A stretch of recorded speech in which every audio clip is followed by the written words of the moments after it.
Is there anything more devastating to a relationship than an affair? Even if we personally haven't experienced the misfortune of a loved one's unfaithfulness, we likely know someone who has. I recall speaking with someone whose spouse had cheated on him. The utter betrayal, erosion of trust, anger, sadness, and the crisis of faith that emerged were absolutely devastating to witness. In a moment, promises made and expressions of commitment once spoken felt like a violent kick to the gut. Did you know that God knows exactly how that feels?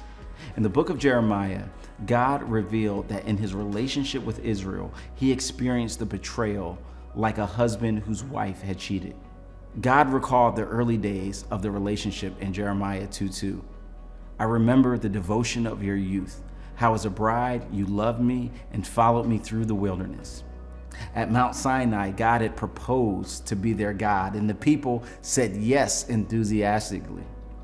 He led them to the promised land and protected them from harm, but the people ultimately became unfaithful. Why? The anatomy of an affair is often quite simple. One person takes for granted what they once were grateful for.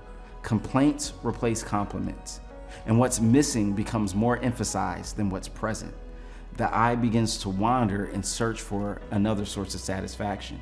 We see this in Israel's journeys as the people took for granted God's supernatural presence, complained, and then became attracted to foreign gods around them. Though God had brought them into a fertile land, they began to cheat on God. And so Jeremiah calls this out as a reason that they were experiencing separation from God. Amazingly, God remains faithful to us even when we're faithless.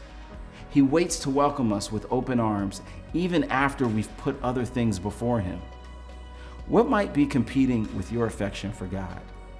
What can you thank God for that you've been taking for granted?